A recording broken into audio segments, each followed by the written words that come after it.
ॐ सहना भवतु सहनौ भुनक्तु सह वीर्यं करवावहै तेजस्विनावधीतमस्तु मा विद्विषावहै। ॐ शांति शांति शांति।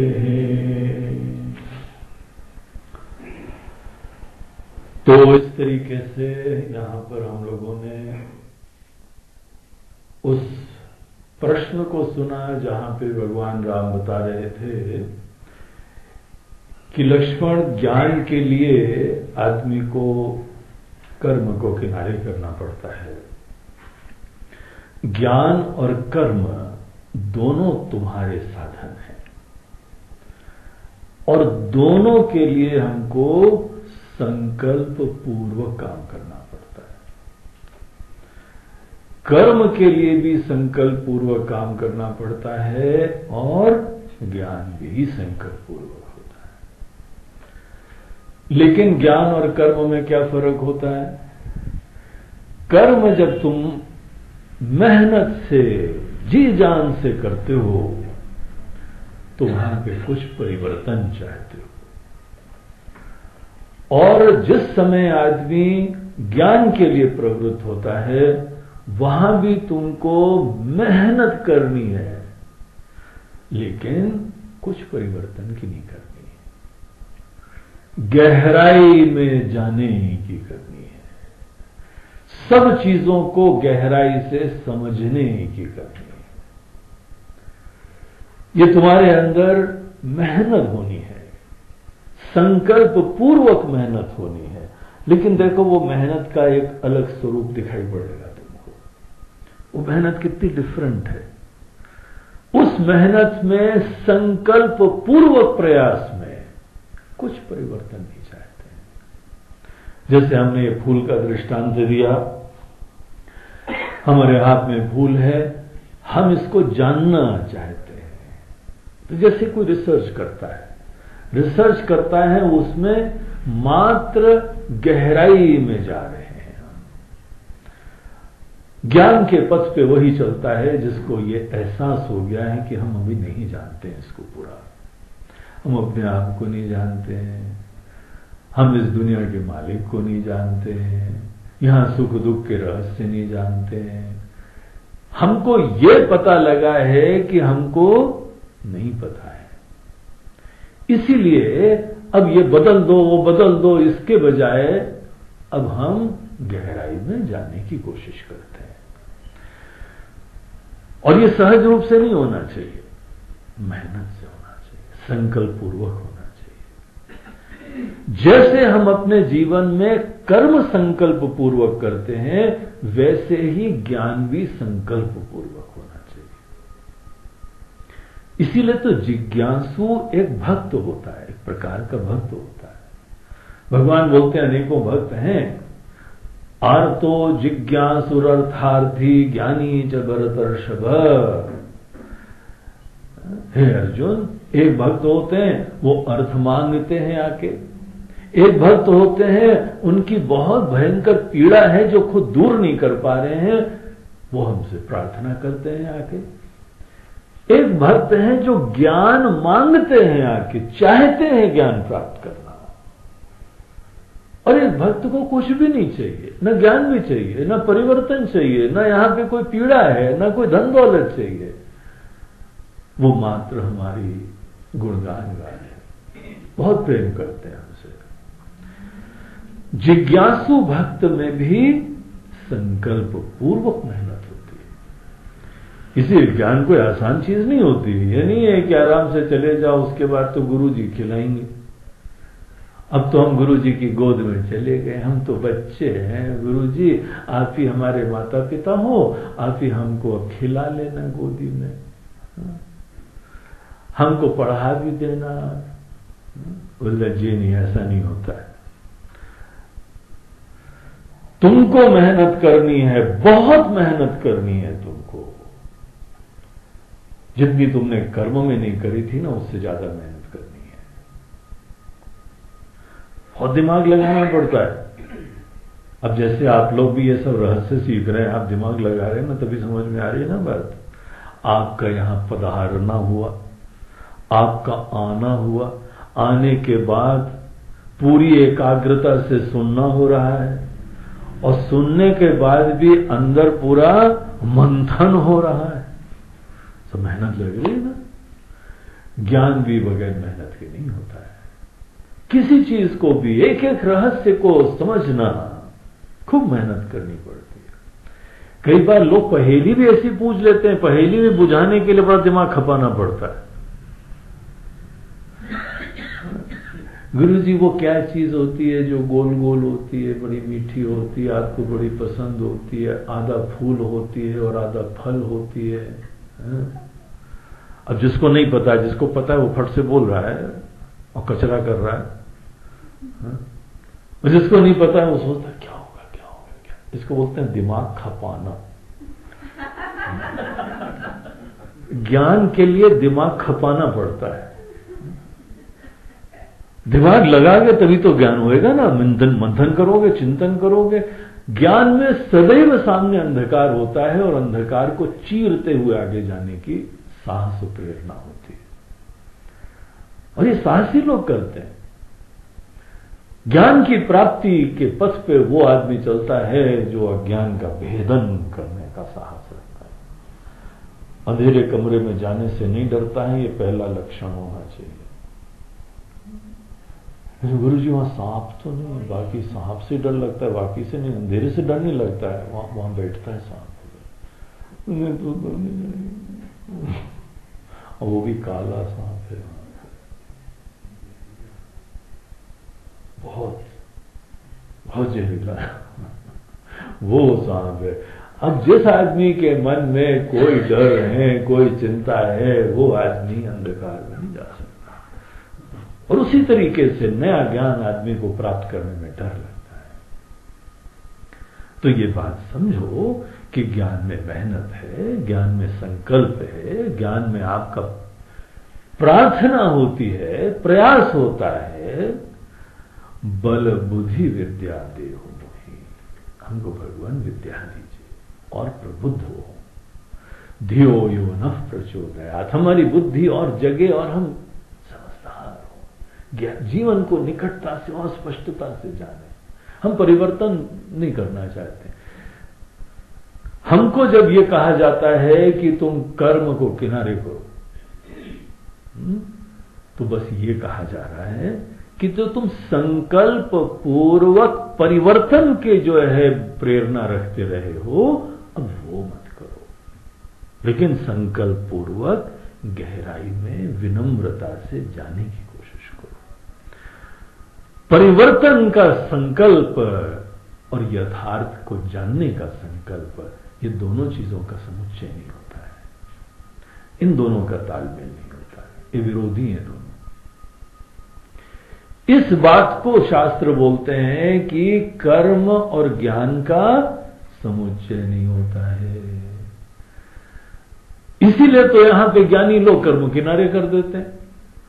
हम लोग जिस समय संन्यास लेते हैं बोलते हैं आज से सब कर्म खत्म, तुम्हारे कुछ भी कर्म नहीं होंगे। अर्थात दूसरे शब्दों में यह नहीं है कि आराम से बैठ के खाना, महाराज जी अब कर्म नहीं कर सकते, खिला दो, खिला दो, पिला दो, अब तो हम गोदी में चढ़ के बैठेंगे, अब कर्म थोड़ी करना है। पर ऐसे थोड़ी है, तो ऐसा उपदेश देना तो अपने जीवन को मुसीबत करना। पता लगा कि इधर भी है किधर भी हो, सब गोदी में चढ़ के बैठे हुए हैं, महाराज जी कर्म छोड़ दिया हमने। गुरुजी नहीं हो गए, बच्चे खिलाने वाले हो गए चारों तरफ। और अगर ज्यादा शिष्य हो गए तो एक सर पे चढ़ा है, कंधे पे चढ़ा है, पीठ पे चढ़ा हुआ है। महाराज जी कर्म छोड़ के आ गए आपके पास, सब आपकी देखभाल कर लेना हमारे। नहीं प्लीज तुम ऐसा मत करना। तो यहां पे संकल्प पूर्वक मेहनत करनी है, यथार्थ को जानने की मेहनत करनी है, जो है उसको समझने की मेहनत करनी है। परिवर्तन की मेहनत नहीं, बाकी जीवन सहज, जो मिलेगा खुश रहना। और तुमको पता रहेगा कि जो आदमी कर्म और छोड़ देता है तो भगवान देखभाल करते हैं। सच्चाई है, आपको बताएं, हम लोगों को पता नहीं है कि अगले समय हम लोगों को क्या भोजन मिलने वाला है, और जो मिलता है बहुत बढ़िया मिलता है। दिख ही रहा है ना, मध्य प्रदेश महान है तो क्यों नहीं अच्छा मिल रहा है, तो पता है खाते पीते लोग हैं। लेकिन ये भी सच्चाई है कि हमको नहीं पता है। हमको ये भी नहीं पता है कि आज का मेनू क्या है, वो हमारे पीछे गोस्वामी जी को पता होगा, हमको नहीं पता है। वो सब मैनेज कर लेते हैं। हम तो जब पहुंचते हैं तो पता लगता है, अच्छा आज कद्दू, ठीक है, आज करेला, आज अमृत जी वो कद्दू फ्री दे दिए थे उन्होंने। वो परसों कद्दू रात को बना, हमने बोला कद्दू किसको पसंद है, बोलते नहीं हम लोग खरीद के नहीं लाए, सब्जी वाले ने 2 कद्दू फ्री दिए। तो हमारे पीछे भगवान की इच्छा है कि कद्दू भी खाओ, ठीक है, भगवान की इच्छा खाएंगे। हमने तो जीवन ही भगवान का, बहुत मजेदार जीवन है, बड़ा वेरी एंजॉयमेंट। क्योंकि जब तुमको यह अनुभव होता है ना कि तुम्हारी कोई देखभाल इतने प्यार से कर रहा है और कोई हमको पता नहीं भविष्य का, बड़ा भाव विभोर हो जाता है इंसान और गदगद हो जाता है, निश्चिंत हो जाता है। भरोसा करके तो देखो, ये अभिमान कि हम कर लेंगे, मैंने ये कर लिया, मैंने वो कर लिया, और बहुत ही टेंशन वाला जीवन है वो। एनीवे, यहां पर जो है ज्ञान और कर्म की बात जो बताई, अब भगवान राम क्या उसमें उत्तर देते हैं, तो कहते हैं कि हे लक्ष्मण, केचित वदंती इति वितर्कवादिना, कुछ लोग इस प्रकार की बात को कहते हैं कि ज्ञान और कर्म थोड़ा साथ साथ चलता है। तो यहां देखो, अब हम लोगों को यह बात पता लग गई है कि ज्ञान किसको बोलते हैं और कर्म किसको बोलते हैं। समुच्चयवादी कहा जाता है, जो कि एक जीवन में संकल्प पूर्वक परिवर्तन का अभिभाव रखते हैं, प्रेरणा रखते हैं। इज्जत बनी रहे, पैसा बना रहे, कंफर्ट बना रहे और ये सब अच्छा रहे, परिवर्तन की इच्छा करते हैं और फिर ज्ञान प्राप्त करते हैं, वो नहीं चलता है। जब तक तुम अपने परिवेश के परिवर्तन का संकल्प रखोगे, जो भी विद्यमान है वर्तमान में, उसकी गहराई में जाने के लिए तो उपलब्धि नहीं हो। जो भगवान के पास जाके सदैव अपनी मनोकामना की प्रार्थना करता रहता है, सकामी भक्त होता है, भगवान ये कर दीजिए, भगवान ये कर, हमारे लिए नहीं, उसके लिए कर दीजिए। क्यों? उसके लिए बोलने का तुमको क्यों चिंता हो रही है? वो हमारा नहीं है क्या? नहीं, भगवान हमारी जिम्मेदारी है ना। जी नहीं, हमारे और हमारी प्रजा के बीच में हमको कोई एजेंट नहीं चाहिए। हम अपने ही संतान की देखभाल खुद करना चाहते हैं और जानते हैं तुम चले जाओगे तो भी हम ही करा करेंगे, भूलो मत। फोकट का अपने आसक्ति की वजह से ये बीच में एजेंटी कर रहे हो दूसरों के लिए। किसी की तुमको चिंता करने की जरूरत नहीं है। तुम्हारे बोलने के हम वजह से लाए थे क्या? तुमको पता नहीं था कौन आने वाला है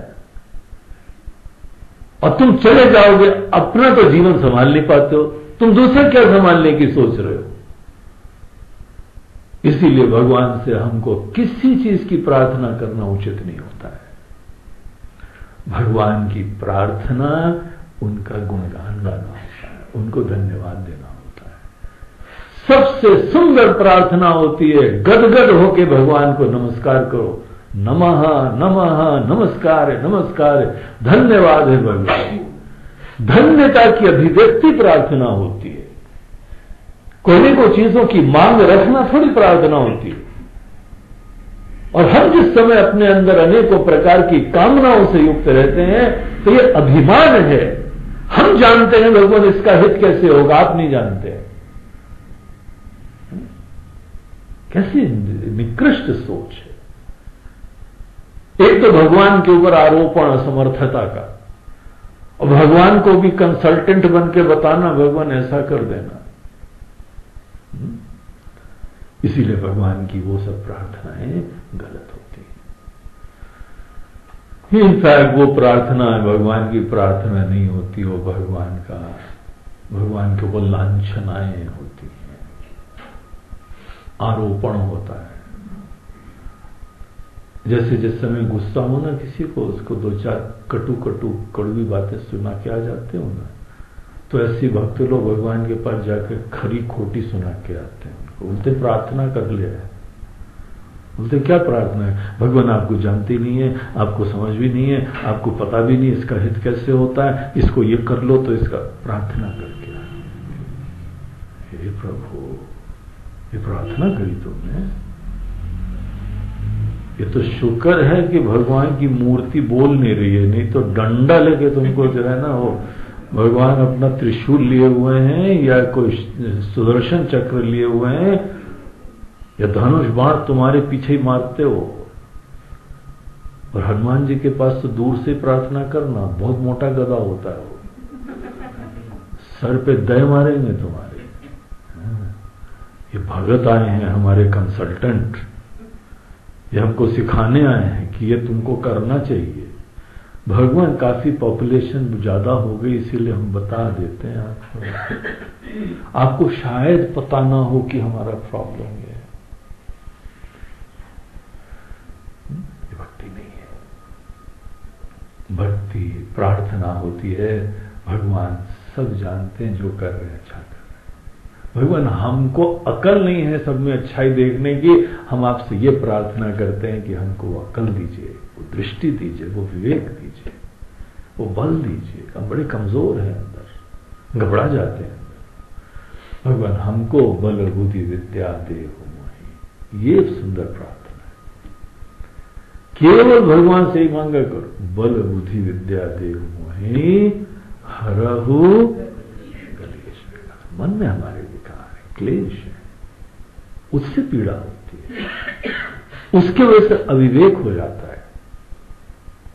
तो केवल प्रभु यही चाहिए, हमको कुछ नहीं चाहिए। आप चला रहे हैं उचित ही होगा। हम डॉक्टर को थोड़ी बताते हैं कि आप ये दवाई दीजिए, आप जो भी करेंगे उचित ही करेंगे। हमको सद्बुद्धि दीजिए कि आपके समस्त कार्यों में औचित्य देख पाए। हम जब कुछ नहीं कर पाते हैं तो आपसे प्रार्थना करते हैं और आप देखभाल कर लेते हैं, उसके बाद भी हम नहीं सुधरते हैं भगवान, फिर भी यही जो है छोटेपने का परिचय देते हैं। तो हम प्रार्थना भी करें, मेहनत भी करें। प्रारंभ में वो चरण है जहां पे हम लोग खूब अच्छी तरीके से परिवर्तन का संकल्प करें। संकल्प पूर्वक परिवर्तन को कर्म बोलते हैं। संकल्प पूर्वक प्रबुद्धता के प्रयास को ज्ञान बोलते हैं। तो कुछ लोग बोलते हैं लक्ष्मण कि हम ज्ञान और कर्म साथ साथ कर सकते हैं, अर्थात परिवर्तन भी करो और परिवर्तन को के बजाय ज्ञान भी गहराई से प्राप्त करो। बोलते हैं ये नहीं होता है। ये वितर्कवादी हैं, इनका तर्क विपरीत प्रकार का है, दोषवान तर्क है, ना समझ लोग हैं। और इसीलिए ये लोग ज्ञान भी नहीं प्राप्त कर पाएंगे, और साथ साथ ट्रेजेडी यह है कर्म भी नहीं कर पाएंगे। वितर्कवादी वो होते हैं जो न कर्म कर पाते हैं न ज्ञान प्राप्त कर पाते हैं, दोनों से वंचित हो जाते हैं। कर्म में हम संकल्प पूर्वक कुछ परिवर्तन करना चाहते हैं, वहां कमजोर है, कर ही नहीं सकते। भगवान से इसीलिए मदद मांगने जाते हैं। भगवान से मदद कर्म में परिस्थिति बदलने के लिए नहीं करी जाती है।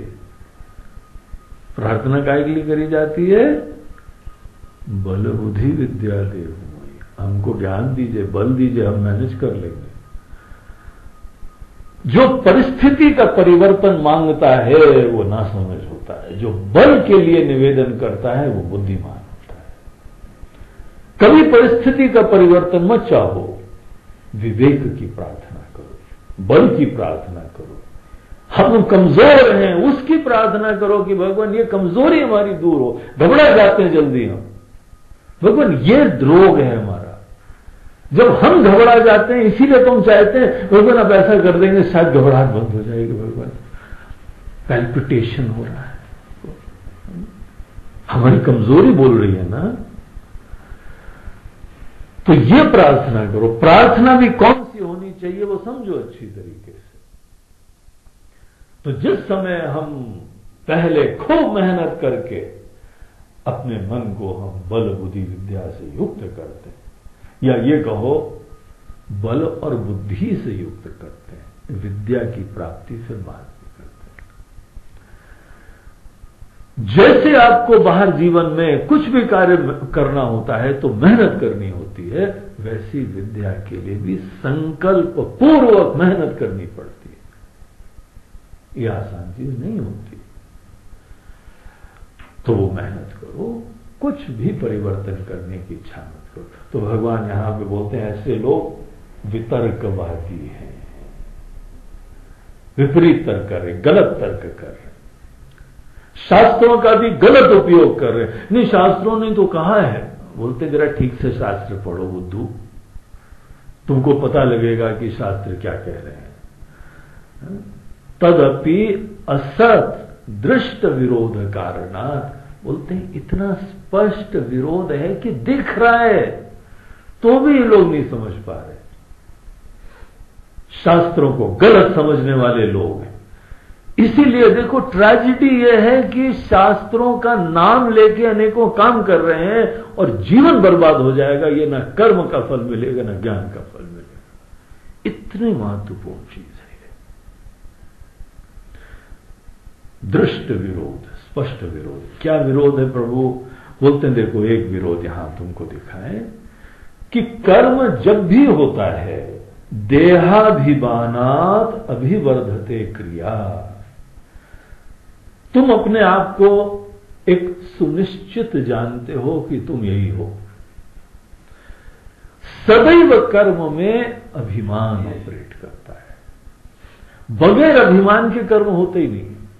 ये देखो, और ज्ञान में अभिमान किनारे होता है, तभी आदमी नई सीख प्राप्त करने के लिए प्रवृत्त होता है। बड़ा बढ़िया यहां विचार है। जिस समय भी आदमी करने के लिए प्रवृत्त होता है, उसको पता है हम क्या है, उसको पता है सुख क्या है, उसको पता है कल्याण क्या है। उसकी बुद्धि में अपनी अस्मिता और अनेकों चीजों के अंतर्गत जो औचित्य है, जो सही चीज है, उसका बड़ा फिक्स्ड नोशन है। यही चीज आदमी के लिए कल्याणकारी है। उसका मन खुला थोड़ी है, ज्ञान का कोई जानने के लिए खुलापना ही नहीं है। और देह के साथ उसका बहुत स्पष्ट अभिमान है, हम भी देह हैं, बाकी सब भी देह हैं। इसीलिए सब लोग खंडित व्यक्तित्व हैं।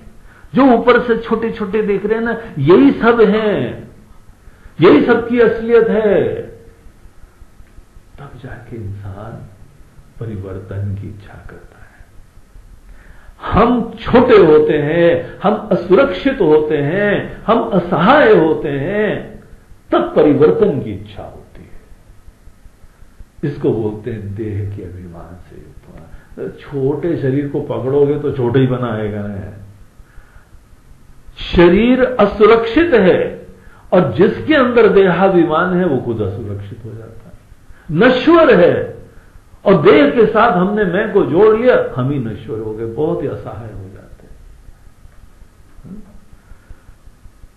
देहाभिमानात् अभिवर्धते क्रिया।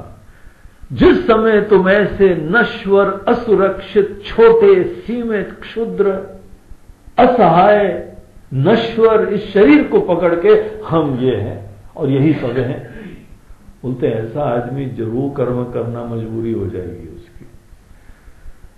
कर्म के अंदर प्रवृत्ति केवल देहाभिमान के मोह से होती है। यद्यपि ज्ञान में भी आदमी ऐसे कुछ नोशन से युक्त होता है, लेकिन उसको री एग्जामिन करता है, उसका पुनरालोकन करने की इच्छा होती है, हमारे ही अभिमान को समाप्त करने की इच्छा होती है। हमारे मन में खुलापना है। हो सकता है आज अज्ञानवशात हम अपने आप को भी देह समझ रहे हो, लेकिन इसमें हमने कोई पूर्ण विराम नहीं लगा दिया है। हमने खुला बना रखा है, वो विचार कर रहे हैं, हमको लगता नहीं है हम ये हैं, हम क्या हैं, सोचते हैं, विचारते हैं। देहाभिमान नहीं स्वीकार करा है हमने। ज्ञान के लिए आदमी ने अपने अभिमानों के ऊपर प्रश्न चिन्ह लगा दिया है। जो जो अज्ञानवशात, जो जो हमको अपने परिवेश वशात भी, परिस्थिति वशात भी, संस्कार वशात भी जो जो नोशंस प्राप्त हुए हैं, सबको हम एग्जामिन करते हैं, पुनरालोकन करते हैं। यह ज्ञान का पथ है। ज्ञान में गहराई से खुद हम पुनः विचार करते हैं। सबके प्रति आदर है। हमको ऐसा नहीं है कि कोई गप मार रहा होगा, सबके अपने अपने विचार हैं। किसी ने कोई विचार किस लिए रखा होगा हमको नहीं पता, लेकिन हम खुद गहराई में जाके इसकी सच्चाई जानेंगे हम कौन है। जहां ये सोच लिया कि हम ये छोटे हैं, यही है, सभी इंसानी तो ऐसे ही है, स्वामी जी सभी असुरक्षित हैं, सभी जन्म मरणवान है और सभी मर जाएंगे। भैया हो सकता है मर जाए, हो सकता नहीं मर जाए, हमको पता नहीं है। हम तो विचार रहे हैं क्या हम दे रहे हैं। ये ज्ञान का पथ हो गया। और कर्म में उस क्षण आदमी चला जाता है जिसने अपने अंदर दृढ़ नोशन रख लिया है, हम तो दे रहे हैं, देयरफॉर हम सुरक्षित हैं, देयरफॉर हम जन्म मरणवान हैं, देयरफॉर हम बड़े छोटे से प्राणी हैं। वो आदमी कर्म करने लगेगा, मजबूरी हो जाएगी कर्म करना उसकी। देहाभिमानात् अभिवर्धते क्रिया विद्या गताहंकृदितः प्रसिद्ध्यति। ये प्रसिद्ध है लक्ष्मण कि विद्या की प्राप्ति अहंकृति गता, जहां पे अहंकार नहीं है, जहां पे अभिमान नहीं, जहां पे पुनरालोकन हो रहा है। हमको ये नहीं पता है कि हमको पता लग गया है, हम तो जानना चाहते हैं भाई, खुलेपन से जानना चाहते हैं। हम शोध कर रहे हैं, हम रिसर्च कर रहे हैं, हम अपने बारे में एक्सप्लोर कर रहे हैं, हम जीवन की सच्चाई एक्सप्लोर कर रहे हैं। तो एक तरफ से खुलेपन से हर चीज का पुनरालोकन करते हुए यथार्थ को जानने की इच्छा है, और दूसरी तरफ पहले से ही निश्चय करके, दृढ़ निश्चय करके और फिर हाथ पैर हिलाना।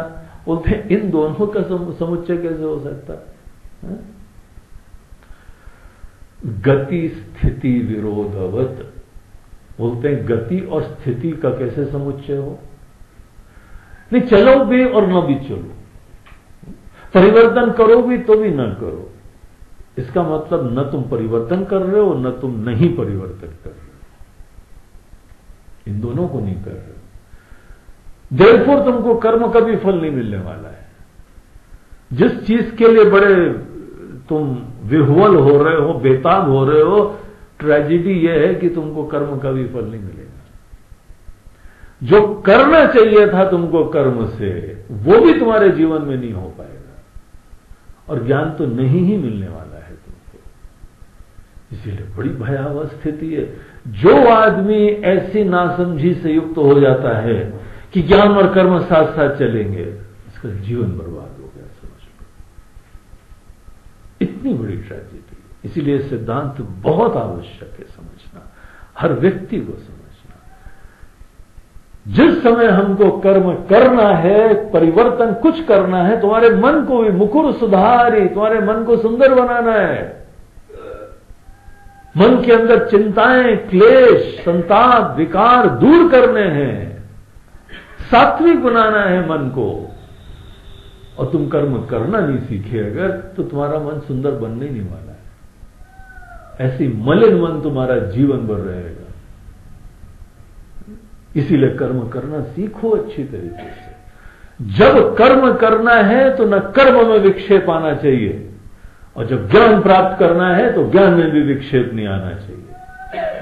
न कर्म में बाधा हो न ज्ञान में बाधा हो। इसीलिए कर्म और ज्ञान को दोनों को समझ लो अच्छी तरीके से। कर्म में बाधा तब आती है जिस समय हम अपने तरफ से दिलो जान से काम कर ही नहीं पाते। उस समय सोचते हैं नहीं नहीं हमको क्या करना, भगवान कर लेंगे, ये शेर आ रहा है हमको क्या उठना, भगवान ही देखभाल कर लेंगे। और शेर ने पर्याप्त देखभाल करी उसकी।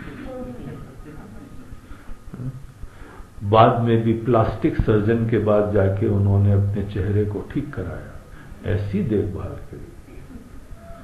ऐसे निशान जीवन भर पड़े रहे। बोला क्या हुआ था? बोलते हैं ये उस दुर्घटना की याद है जब शेर ने हमको पर्याप्त रूप से प्यार करा था, हमारे गाल पे हाथ फेरे थे, आज भी निशान पड़े हुए। न कर्म के रहे न ज्ञान के रहे। यार ये क्या तुमने कर लिया अपने आप? जो तुमको कर्म से परिवर्तन करना है तो जी जान से लग के कर डालो ना। नहीं तो भगवान के भरोसे ही कर्म करना होता है। अरे देखो ये सब कर्म के रहस्य समझ लो अच्छी तरह। भगवान के ऊपर कर्म नहीं छोड़ा जाता है, कर्म फल छोड़ा जाता है। जो इंसान भगवान के ऊपर कर्म फल नहीं कर्म ही छोड़ देता है, उसे भगवान देखभाल कर लेंगे। अजगर करे न चाकरी, पंछी करे न काम। अब ऐसे लोग जो है ना उन्होंने कर्म छोड़ दिया भगवान पे। कर्म जो छोड़ता है उसको कर्म फल नहीं मिलता है। भगवान कहते हैं तुम हमारे हिसाब से रहना चाहते हो ना, तो तुम बगैर फल के रहो, यही हमारी इच्छा है। नहीं नहीं भगवान ऐसा नहीं है, हमको बगैर फल के नहीं रहना, वो फल तो आप दे दीजिए हमको। बोलते हैं तो कर्म करो। फल केवल कर्म से जुड़ा होता है, लेकिन पूरा जुड़ा भी नहीं रहता है, उसमें भगवान की स्वतंत्रता भी होती है। इसीलिए कर्म को में प्रमाद मत आने देना।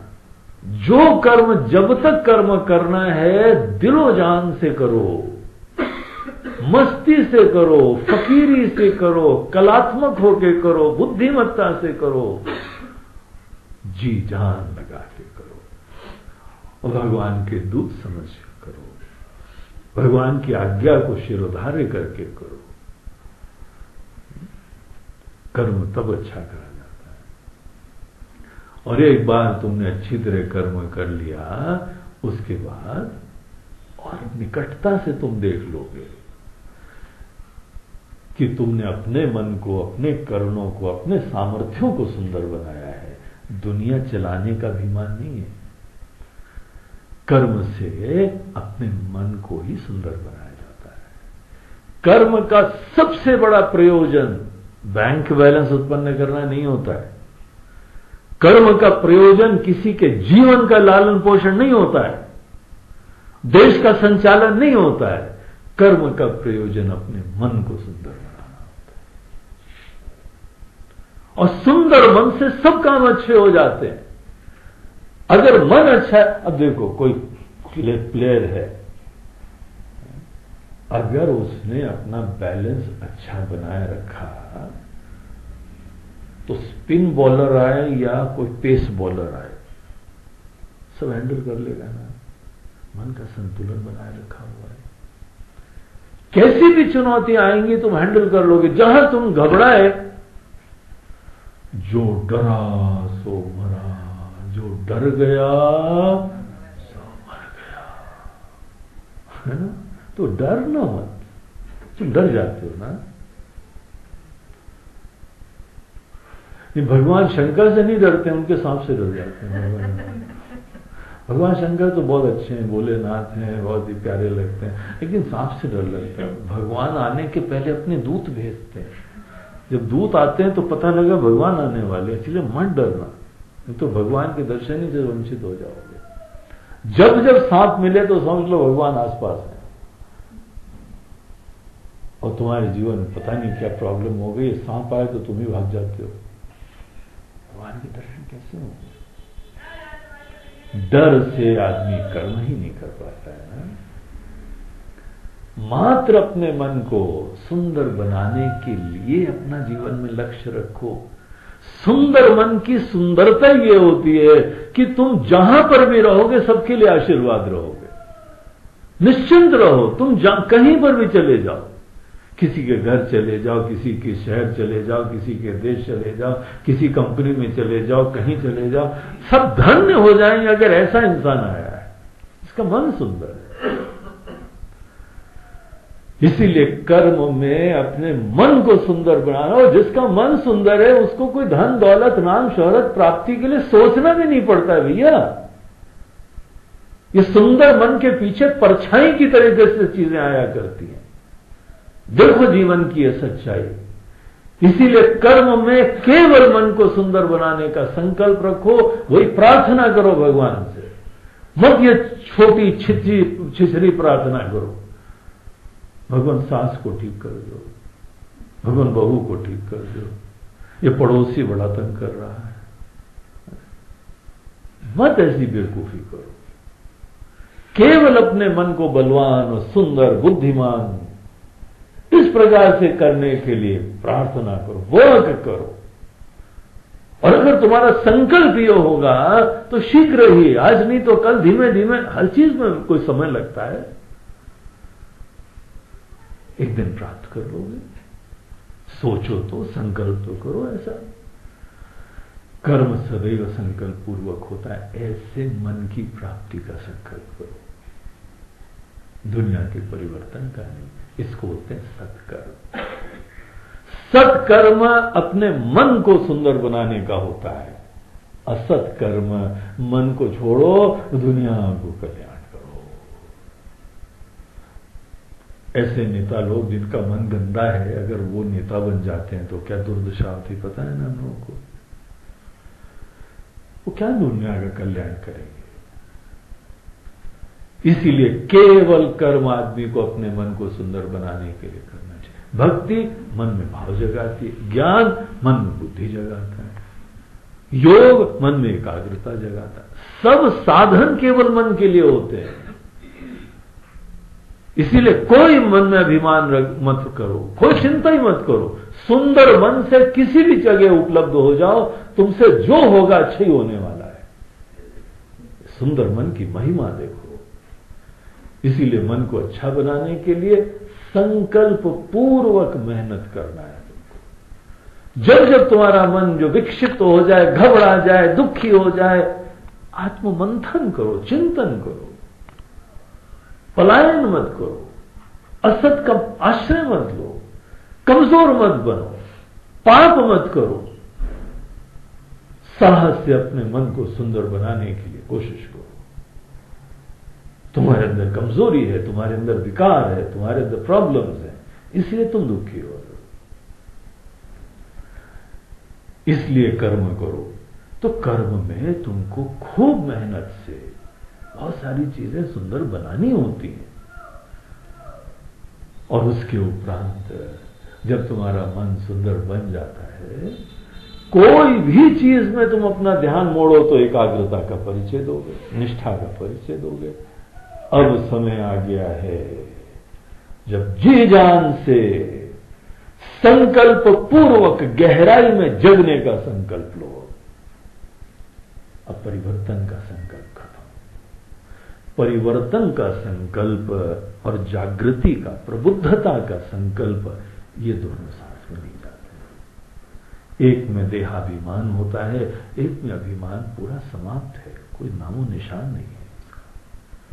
इसीलिए इन दोनों का समुच्चय का कभी सोचो भी मत। अगर तुमने सोचा भी नहीं लेकिन किंतु परंतु भगवान वेदों में कहा और वो संतन ने कहा था, वो बाबा जी ने कहा था, फिर तो हम यही बोलेंगे बाबा रे बाबा। ये बाबा लोग क्या बोलते हैं, बस बाबा रे बाबा। और भगवान राम भी बोल रहे हैं वितर्कवादी ना। भैया हम लोग क्या बोलने वाले हैं, भगवान जो बोल रहे हैं वही हम समझ रहे हैं। ऐसे लोगों को तुम बिल्कुल अनाड़ी समझना, सीधी सी बात है। अगर एक तराजू में भगवान राम एक तरफ बोल रहे हैं और दूसरे बाबा जी कुछ बोल रहे हैं, तो किसको स्वीकार करना है भाई?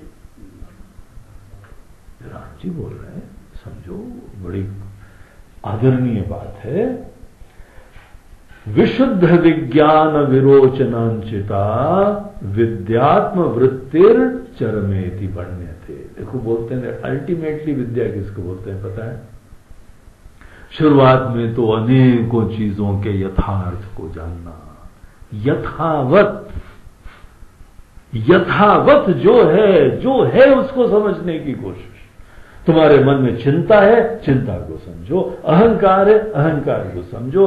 काम है, काम को समझो। क्रोध है, क्रोध को समझो। गहराई से सोचो।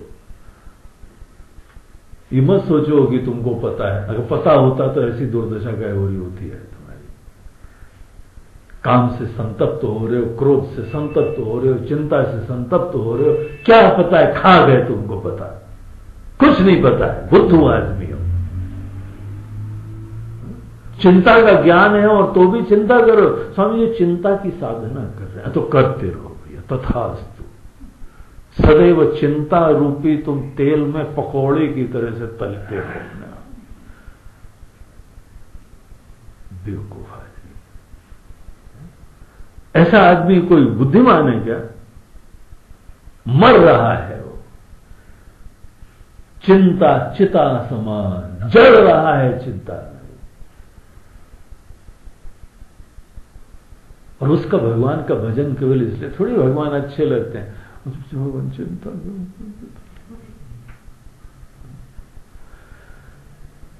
तो ये लोग जो होते हैं, शुरुआत में ज्ञान का मतलब होता है जो जो तुम्हारे सामने है उसको गहराई से समझो और संतों का आश्रय लेके, शास्त्रों का आश्रय लेके, भगवत वचनों का आश्रय लेके गहराई में जाओ।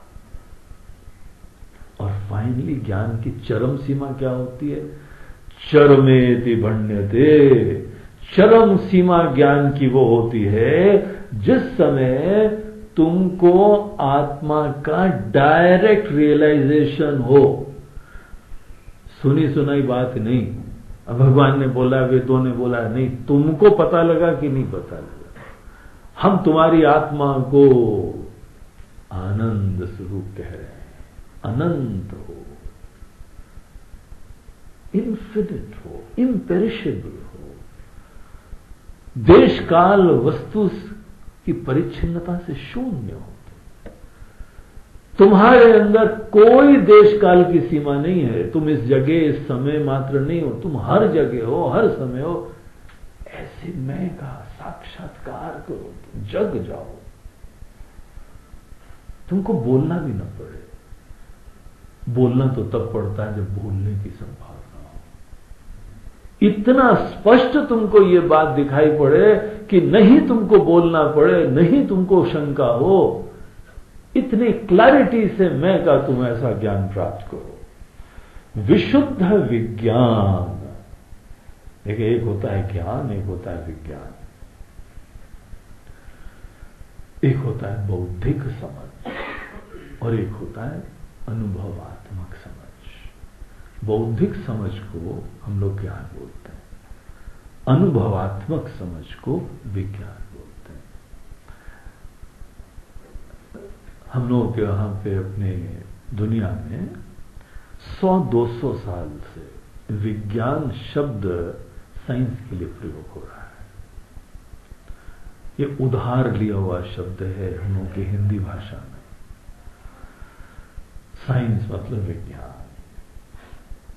लेकिन ये उपनिषद, ये शास्त्र, ये वेद हजारों साल पूर्व विज्ञान शब्द का प्रयोग करते रहे। विज्ञान शब्द पहले इस भाव से नहीं प्रयुक्त होता था जिस भाव से आज प्रयोग हो रहा है। विज्ञान शब्द पहले प्रयोग होता था जो तुम खुद डायरेक्ट रियलाइज करके जानते हो, उसको बोलते हैं विज्ञान। और सुना सुनाया जो ज्ञान है, इंफॉर्मेटिव नॉलेज इज ज्ञान, डायरेक्ट एक्सपीरियंशियल नॉलेज इज विज्ञान। विशुद्ध विज्ञान,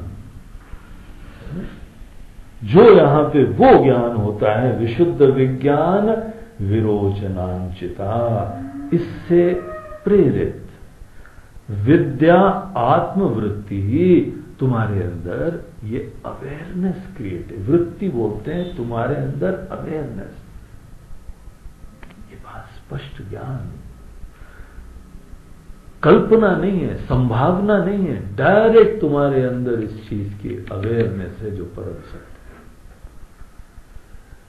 उसको बोलते हैं आत्मज्ञान, इसको ज्ञान बोलते हैं। तो अपने आप को अपनी वास्तविकता में जगने की इस यात्रा पे चलते हुए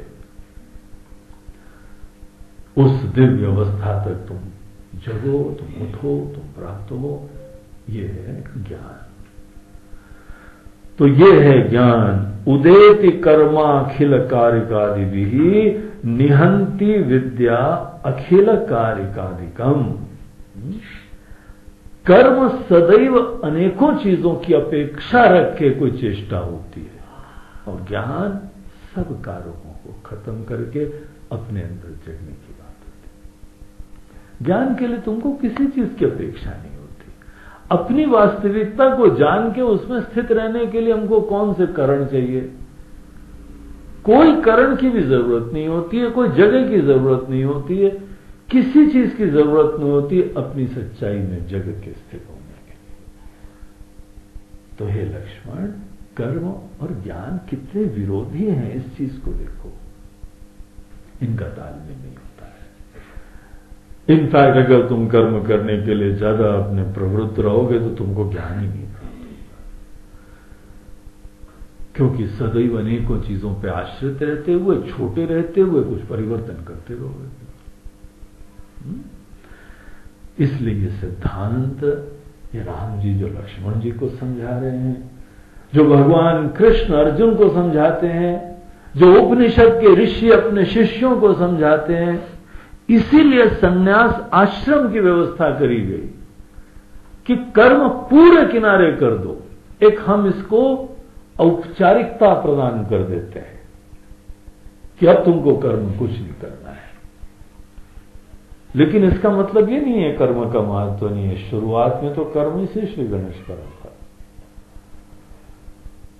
जो आदमी किसी कर्म के क्षेत्र में पहले मेहनत करता है वो ही ज्ञान के लिए तैयार होता है। कर्म जो आदमी अच्छी तरह करता है ना, एकाग्रता सीखता है, समर्पण सीखता है, समग्रता सीखता है, इंटेंसिटी सीखता है, दिलो जान से लगना सीखता है, अपनी बुद्धि, अपना मन, अपनी भावना, अपना प्राण, हर चीज एक चीज में लगाना सीखता है। और ये जो है ज्ञान के लिए बहुत आवश्यक होता है कि हम दिलो जान से अपने आप को इसमें लगाएं। इसीलिए पहले वो कर लो और फिर ज्ञान के लिए अपने आप को पूरा समर्पित करो। तस्मात् त्यजेत कार्यम अशेषतः सुधि। खूब अच्छी तरीके से कर्म करके फिर साज हो जाओ। तुमने देख लिया ना, तुम्हारा मन तैयार हो गया है। फिर तुमको अगर तत्व के ज्ञान की उत्कंठा है तो दुनिया को एज इट इज स्वीकार कर लो। अब हम परिवर्तन नहीं करेंगे, कुछ भी हमारी तरफ से परिवर्तन नहीं, हमारी तरफ से किसी चीज के बारे में संकल्प नहीं है, चिंता नहीं है, मुसीबत नहीं है, सब अच्छा है और भगवान के हाथ में है। ये वो आदमी कह रहा है जिसने अपने जीवन में खूब मेहनत करी है, अपने मन को भी सुंदर बना लिया है, और इतना भगवान पे भरोसा करके, अब एक दिन तो सभी को जाना ही है, भगवान के भरोसे ही छोड़ के जाना है भाई, तो ज्ञान के लिए पहले ही छोड़ो सब चीजें, फिर कुछ नहीं करना है। अगर ज्ञान के महल में प्रवेश करना है, या ये कहो ज्ञान के मंदिर में प्रवेश करना है, तो क्या उतारना पड़ता है? जूते उतारो, ये कर्म रूपी चप्पल उतार दो। एनीवे, मंदिर में जब जाओ तो पुरानी चप्पल पहन के जाना, नहीं तो नई वाली तो उठा ली जाती है, इसीलिए मंदिर के लिए स्पेशल चप्पल रखना। तुम्हारी क्या, हमारी चप्पल भी उठ चुकी है। तब से हमको समझ में आया कि स्वामी लोग खड़ाऊ क्यों पहनते थे। खड़ाऊ उठाओ बेटा, चलने में भी नानी याद आ जाएगी तुमको। अंगूठे से पकड़ के खटपट खटपट चलने के लिए ही स्केटिंग की तरह प्रैक्टिस करनी पड़ती है, और उसके उपरांत अपने आप समझ में आ जाता है ज्यादा चलना ही नहीं है हमको, क्योंकि कितनी दूर चलो, थोड़ा बहुत ही चलना पड़ता है। तो खड़ाऊ काफी कंपैटिबल है हमारे लाइफस्टाइल से। पहली बात तो चप्पल की चिंता नहीं होती। एक जगह तो एक प्रवचन में हम गए थे, एक सज्जन का किताब रखने का बढ़िया स्टैंड था। कितने बढ़िया, कितने अच्छा निष्ठावान है, जमीन में किताब नहीं रखता। जो आदमी किताब जमीन में रखता है उसको किताब का ज्ञान नहीं मिलता ठीक से। और जो कपड़ा वपड़ा रखे रखते हैं वो आदर देते हैं ग्रंथों को, तो रख देना चाहिए ज्ञान का आदर। तो वो सज्जन बाकायदा स्टैंड लाए थे किताब का, तो हमने तारीफ करी तो थोड़ा संकोच में आ गया। हम बोला देखें तो जरा, नहीं स्वामी जो देखने में तो रख लेते हैं स्टैंड। हमें बोला क्या है स्टैंड, दिखाओ तो जरा। और फंस गया वो, दिखाना पड़ा। जूते का डब्बा लाया था वो। मैंने बोला नहीं, जूते बाहर कहाँ छोड़ने, स्वामी जी नए हैं, अभी 800 रुपए के खरीदे हैं। अब कितनी बार हम गरीब आदमी हैं, ये थोड़ी है कि हर थोड़े दिन में वो। अब कोई लोग अपने मन को बहला लेते हैं, भैया जब चप्पल जाती है तो पाप कट जाते हैं, तो पाप निपट गए तुम्हारे, चलो जान दो कोई बात नहीं। भैया हमारे उतने पाप नहीं है महाराज। तो आप फांसी गए तो आपको बता देते हैं, तो हम चप्पल रख के उसके ऊपर कपड़ा वपड़ा रखते हैं, तब जाके किताब रखते हैं, ऐसे नहीं रखते। अब उसकी बात जो है ना वो जस्टिफाइड है। हमने बोला उसको दूसरा तरीका बताया, फिर हमने बोला देखो उसके बजाय तुम अपने जूते के कोई के डब्बे को गीता का जो स्टैंड बनाने के बजाय, एक सज्जन ने तो अपनी चप्पल में इतना ताला लगा।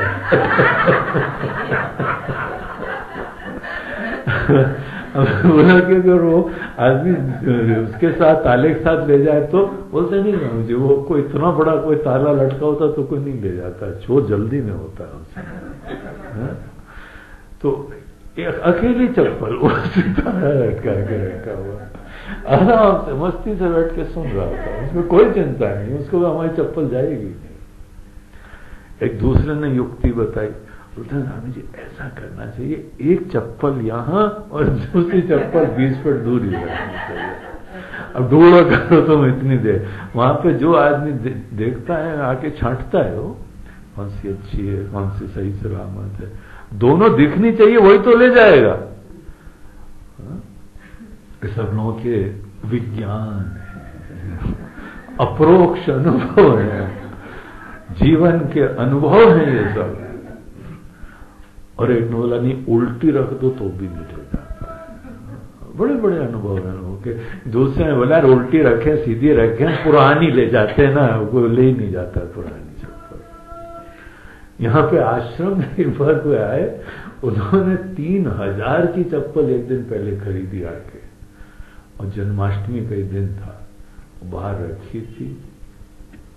हमने बोला तुमने पर्याप्त दान नहीं दिया है, इसलिए तुम्हारी चप्पल दान में गई। तो सिधाई से दान देने लगो तो शायद चप्पल न जाए तुम्हारी। एनीवे, कर्म सदैव चप्पल की तरह समझो। कर्म को किनारे करके कोई चिंता नहीं, कोई परिवर्तन नहीं, सब बढ़िया चल रहा है, सब भगवान के भरोसे चल रहा है और सहज रूप से तुम काम करो, जो काम करो प्रेम से करो। इस तरीके से काम अगर संकल्प करना है तो केवल समझने के लिए मेहनत खूब करनी है, लेकिन केवल गहराई में जानी। पढ़ाई के बाद बैठो चुपचाप गहराई और चिंतन करो, चर्चा भी इसी करो। ये गुरु जी ने क्या बात बताई, बड़ी रगड़े वाली बात है। ज्ञान कर्म साथ में नहीं जाते, हमने सुना साथ में जाते, और कर्म विकर्म अकर्म चक्कर क्या था। चिंतन करो, मेहनत करनी चाहिए, श्रवण करो, फिर मनन करो। मेहनत तो लगती है ना इसमें। शास्त्रार्थ होते थे बड़े बड़े, एक एक शब्दों के ऊपर। तो एक एक चीज को समझने की पूरी दिलो जान से कोशिश करो। अब समझने का ही जीवन है, कोई चिंता नहीं है। इसमें तुम्हारी संकल्प भी चाहिए, मेहनत भी चाहिए। कर्म के त्यागने का मतलब ये नहीं है हाथ पैर हिलाना, खाना खाना और पेड़ पे चढ़ना। ये कोई कर्म कर रहा है, कोई कर्म करने, कोई संकल्प ही नहीं था। वो आया, ऊपर चढ़ के खत्म हुआ, हमने कोई संकल्प थोड़ी करा। परिस्थिति हमको कर्म करवाती है। तुमको अनुभव होता है कभी? हम नहीं करते हैं, लेकिन परिस्थिति हमको करवाती है। जिस समय जो है वह कहीं पे बिजली का तार था, छुआ, एकदम हाथ झटके से अलग हो गया। अब ये बिजली के तार ने करवाया, हमने थोड़ी करा। तुम भी छुओगे तो ऐसे ही हो जाएगा, वो करंट लगा, दूर हो गए। ये कर्म नहीं है। जानवर लोग ऐसे ही काम करते हैं ना, वो कर्म ही नहीं करते हैं, कर्म योनि ही नहीं है। तो सहज कर्म बाद में करना। तो कुछ संप्रदाय ऐसे हैं जो प्रारंभ में ही आदमी को सहजता का उपदेश देते हैं, वो घातक है। सहज योग, सहज योग वाले शुरुआत से ही आदमी को सहज करवाते हैं। जो सहजता प्रारंभ से करवाता है उसका विनाश करता है। और जो आदमी पहले सजगता से कर्म करता है फिर सहज होता है। तो प्रारंभिक चरण सजगता का है और फिर कर्म के क्षेत्र में सहजता है। पहले एफर्टलेस बाद में होना है। पहले खूब मेहनत करो, मेहनत करने की कला सीखो। तो इस तरीके से यहां पर जो है वो हम लोगों को बोलते हैं तस्मात् त्यजेत कार्यम अशेषतः सुधि। सुधि बोलते हैं जिसकी बुद्धि सुंदर है। सुधि, सुंदर बुद्धि वाला, बहुत ही अच्छी बुद्धि है। बुद्धिमान व्यक्ति के लिए पर्यायवाची शब्द है बुद्धिमान, सुधि।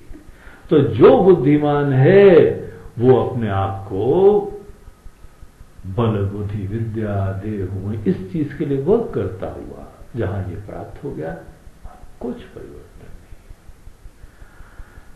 अब हमारा उस्तरा तैयार हो गया, अब उसका प्रयोग करो। अब परिवर्तन नहीं, सब कर्म छोड़ दो, शांत हो जाओ, संतुष्ट हो जाओ। संतुष्ट वाली संतुष्टि नहीं जहां पे कर्म भी छोड़ देते हो। खूब मेहनत करना है, ज्ञान की शोध काम करना है। इस तरीके से विद्या विरोधात न समुच्चयो भवेद। हे लक्ष्मण, विद्या से, विद्या का कर्म से विरोध होने के वजह से बुद्धिमान व्यक्ति कभी भी समुच्चयवादी नहीं बनता है। स्वामी जी सवेरे ब्रह्मज्ञानी होते हैं, बाकी दिन भर जीव होते हैं। सवेरे सवेरे आधे घंटे हम जो है ना ब्रह्म स्वरूप होते हैं, सच्चिदानंद चिदानंद रूप शिवों, चैंटिंग भी कर लेते हैं, पाठ भी करते हैं। तो सवेरे तुम शिव स्वरूप हो और दिन भर शव स्वरूप हो। मरियल, डरपोक, असुरक्षित, दीनहीन, असहाय, बेचारे, किस्मत के मारे, और सवेरे चिदानंद रूप शिवम शिवम, चिदानंद रूप। ये तुम कैसे यार शिव स्वरूप होते हो? आधे घंटे शिव स्वरूप हमारा रहता है, बाकी दिन भर दुर्दशा रहती तुम्हारी। कभी इसका समुच्चय नहीं होता है। शुरुआत में तुम कर्म के अभी अधिकारी हो, केवल अच्छी तरीके से कर्म करो, मत विक्षेप मत उत्पन्न करो। ब्रह्म ज्ञान सुन लो, लेकिन तुम्हारा भी पात्रता कर्म में है। दुनिया भर के शास्त्र सुनो, प्रवचन सुनो, उसमें प्रॉब्लम नहीं है, लेकिन यह समझ लो कि तुम्हारी पात्रता शुरुआत में अभी तो बहुत कुछ कर्म करना है, क्योंकि है कमजोर, घबरा जाते हैं, असुरक्षित होते हैं, अपने लिए भी होते हैं, दूसरों के लिए भी होते हैं। ऐसी कमजोरियां हमारे अंदर हैं, ये हमको हैंडल करनी है कमजोरियां अपनी, और इसी भावना से करनी है। भगवान हमको आप ऐसा बल दीजिए, हमको बुद्धि दीजिए, संकल्पपूर्वक वर्क करो, प्रयास करो, और इसको प्राप्त करके अब कुछ कर्म करने की जरूरत नहीं। अब जो अध्याय है वहां पे कर्म चप्पल की तरीके से समझा जाता है, उपेक्षणीय, त्याज्य। तो ये चीज आत्मानुसंधान परायण सदा। और ये भी नहीं है कि हम बिल्कुल शांत रहते हैं, मेरा जी वो अकर्म है, बोलते नहीं, वो आलस है। ये कुछ करने की प्रेरणा नहीं होती है उनको, तो कुछ करने की प्रेरणा नहीं होती है, बड़ी मस्ती सी छाई रहती है। उसको क्या बोलते हैं महाराज जी? उसको बोलते हैं कुंभकर्ण का अवतार। आलस है, तमोगुण है, निष्क्रियता है। वो जिस समय कर्म को किनारे करा जाता है, आत्मानुसंधान परायण, तुमको आत्मा का शोध करना है, चिंतन करना है। यहां पे कोई शिथिलता की गुंजाइश नहीं है, मस्ती मस्ती सी रहती है। बोलते हैं हवा के साथ साथ उड़ते रहते हैं, बोलते हैं ये कोई अकर्म नहीं है, ये तमोगुण है। हम बड़े लाइट फील कर रहे हैं, बोलते लाइट फील कर रहे हो, अच्छी बात है, शायद तुम्हारा वेट कम हो गया होगा और कुछ नहीं। जब जब वेट तुम कायदे का रखोगे तो लाइट ही फील करोगे तुम। चलो अगर हल्कापना लगता है, भक्ति की बात है, हो सकता है भगवान के ऊपर भरोसा हो, तुमको निश्चिंतता हो रही है, ये सब अच्छी बात है। लेकिन ज्ञान के लिए वो कुछ नहीं करना है। अब यहां भी ज्ञान भी क्या प्राप्त करना है महाराज जी? ऐसा नहीं। आत्मानुसंधान परायण, तुमको डेडिकेट करना है। देखो गोस्वामी जी रामायण में क्या बोलते हैं कि जैसे कामी आदमी को नारी प्रिय है, भगवान आप हमको ऐसे प्रिय हो। तो कामी आदमी क्या इंटेंसिटी से अपनी काम की इच्छाओं की पूर्ति के लिए जाता है। क्या तुम्हारा यहां अनुसंधान में वही इंटेंसिटी है कि नहीं है? तीव्रता वैसी है कि नहीं है? लगन है कि नहीं है? और अगर नहीं होता हो तो आंसू निकलने चाहिए। क्या तुमको कभी आंसू निकलते हैं कि आत्मा का ज्ञान नहीं हो रहा है? पता नहीं स्वामी जी, एक जीवन में नहीं होगा, अगले जीवन में हो जाएगा, उसमें क्या है? अच्छा, तो यही एटीट्यूड कर्म में रखते हो। अगर तुम्हारा ये घर का काम नहीं हो रहा है तो अगले जीवन में हो जाएगा, उसमें क्या है? अभी तुम्हारे बच्चों का स्वास्थ्य नहीं अच्छा हो रहा, अरे उनका तो मर जाएंगे, अगले जीवन में अच्छे हो जाएंगे, चलता रहेगा। कभी सोचते हो? नहीं नहीं, वो तो केवल आत्मज्ञान के बारे में बस ही सोचते। तो गोस्वामी जी बोलते हैं कि देखो भाई, जैसे यह कामी लोभी ये लोग कितनी तीव्रता का परिचय देते हैं, सीखो। विषयों में आदमी कितनी तीव्रता से प्रवृत्त होता है, हम भगवान के साथ क्या उससे आधी तीव्रता भी रखते हैं क्या? अगर रखते हो गए ना, भगवान की प्राप्ति नहीं हो रही होगी तो तुमको रोना आएगा, तुमको पीड़ा होगी, तुमको बेचैनी होगी। जैसे बेचैनी अपनी इष्ट चीजों में तुमको पहले हुआ करती थी, वो बेचैनी होती है क्या? होने लगेगी तो तुम उस चीज में समर्पित हो गए हो, तुम लगन से युक्त हो। तो सदैव आत्मा के अनुसंधान के लिए परायण रहो, समर्पित रहो, डेडिकेट रहो, इंस्पायर्ड रहो। जैसे कोई वैज्ञानिक कोई शोध कार्य में जी जान लगाता है, वैसे कोई आत्म का ज्ञानी आत्म के ज्ञान के पथ का जो पथिक है, जिज्ञासु है, उसी डेडिकेशन से अपने क्षेत्र में परिचय देता है, खुले मन से, ज्ञान की प्राप्ति की भावना से। आत्मानुसंधान परायण सदा निवृत्त सर्वेन्द्रिय गोचर वृत्ति गोचर, सब अनुभूतियों की चिंताओं से मुक्त हो गए। क्या खाना बना है पता है? आज करेला बना है, पसंद है, और उसके साथ कद्दू भी है। कुछ चिंता है, जो भी है चलेगा, नो प्रॉब्लम्स। दहिंगन भी, आप तो आज वो सब नाम ले रहे हैं जो हमको पसंद नहीं है। और दूसरे लोग लड्डू खाएंगे और तुम एक साबूदाना खाओ, क्योंकि तुम्हारी है एकादशी। दूसरे लोगों के लिए हलवा पूड़ी बनी है, तुमको दिखा दिखा खाएंगे, तुम्हारे टेबल के सामने रखेंगे, आ जाओ, तुम उधर केवल हवा खाना और ये पूड़ी खाएंगे। जो भी हो, नो प्रॉब्लम। कोई अनुभव की सर्वेंद्रिय वृत्ति गोचर, किसी भी इंद्रिय के विषयों की अनुभूति की लालसा से मुक्त, अपनी एनर्जी को अपने आप को समझने के लिए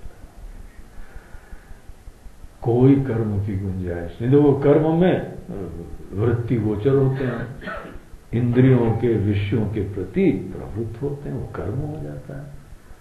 इसीलिए यहां पे ऐसा उपदेश दिया जाता है, जब ज्ञान प्राप्त करने के लिए हो तो थोड़े दिन ऐसी फकीरी रखो। फकीरी तुम्हारे ज्ञान के लिए बहुत ही कंपैटिबल है, मस्ती है। तो इस प्रकार का ये सिद्धांत बोलते हैं। एक श्लोक आगे हम लोग पढ़ लेते हैं, फिर बाकी शाम को कंटिन्यू करेंगे। यावत् शरीरादिषु माययात्मधीः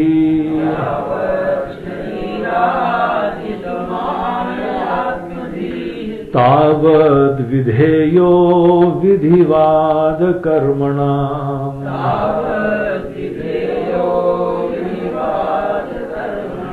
नेतीति वाक्यैरखिलं निषिध्य तत्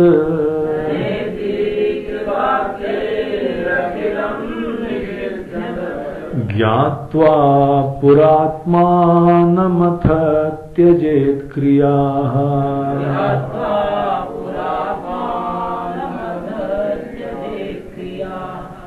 यावत् शरीरादिषु मायया आत्मधीः तावत् विधेयो विधिवाद कर्मणाम्। देखो कब तक इंसान को जो है वह ज्ञान में भी मेहनत करनी होती है, बहुत मेहनत करनी है ज्ञान में। कब तक ज्ञान में मेहनत करनी है, कब तक गहराई से चिंतन मनन अच्छी तरह समझने की बात कब तक करना है?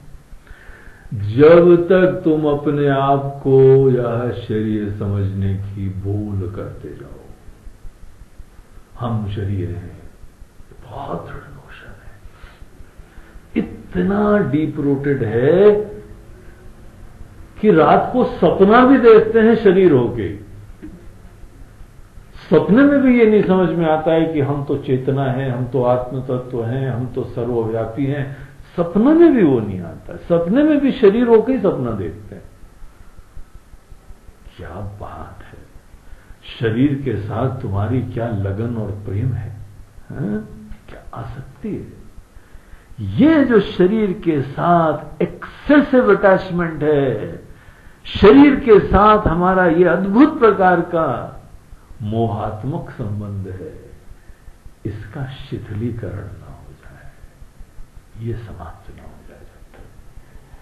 यावत् शरीरादिषु मायया आत्मधि, ये शरीर आदि हम हैं, ये जब तक तुम्हारी धी मायया आत्मधि अज्ञानवशात कल्पनावशात बेसलेस नोशन है, ये इट इज रॉन्ग। ये जब तक समाप्त न हो जाए तावत विधेयो विधिवाद कर्मणाम, तब तक जो है यह अनेकों प्रकार के कर्म भी करे जाते हैं और बाद में चिंतन भी करा जाता है। और जब तुम अनेकों प्रकार के सत्कर्मों में हमारे देहात्म बुद्धि भी कम हो जाती है। सत्कर्म जो आदमी करता है वो धीमे धीमे अपने ही बॉडी की चिंताएं छोड़ देता है, खत्म हो जाती है। एक तो स्वस्थ जीवन जीता है, सत्कर्म करता है, सात्विक भोजन, सात्विक आहार, सात्विक विचार, अनेकों अच्छी चीजें करने की वजह से शरीर भी स्वस्थ रहता है और भगवत भरोसा भी होता जाता है। इसीलिए सत्कर्म का लक्षण होता है कि आदमी अपने आप को शरीर नहीं समझता है। किसी ने तो ये बात बड़ी एक बढ़िया तरीके से बताई, कहीं पे पर्सनालिटी डेवलपमेंट की वर्कशॉप चल रही थी कि बढ़िया सुंदर व्यक्तित्व के निर्माण का एक कार्यक्रम चल रहा था। तो वो बोलते हैं कि देखो, the real transformation is when you realise the word transformation. Transform बोलते हैं ना, ट्रांसफॉर्म शब्द क्या संकेत करता है? बोलते हैं तुम ट्रांसफॉर्म शब्द को समझ जाओगे ना तो तुमको ट्रांसफॉर्मेशन का रहस्य पता लग जाएगा। अरे ये क्या मतलब है? बोलते हैं ट्रांसफॉर्म मतलब होता है transcending the form is transform.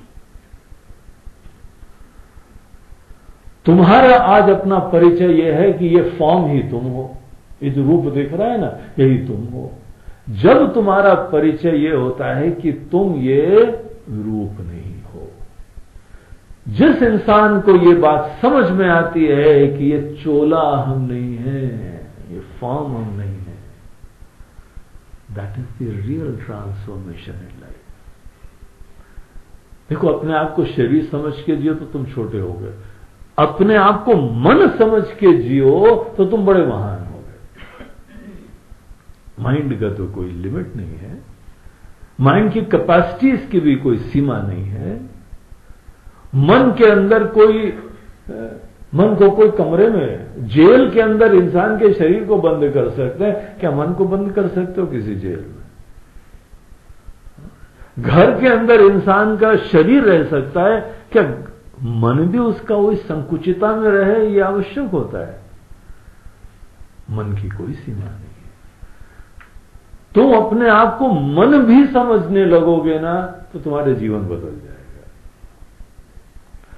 जो अपने आप को शरीर समझता है उसका जीवन बड़ा निम्न निकृष्ट प्रकार का हो जाता है।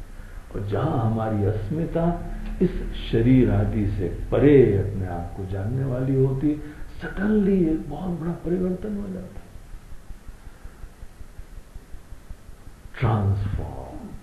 जहां ये अपने आप को शरीर समझा, यावत शरीरादिषु मायया आत्मधी, जब तक तुम अपने आप को यह शरीर समझते रहोगे तब तक तुम्हारे जीवन में दो दशा रहेगी। इनफैक्ट तुम्हारी डर, चिंता, सब चीजों का कारण गहराई में विद्यमान इस शरीर को ही मैं समझना है। देख लेना, विचार करके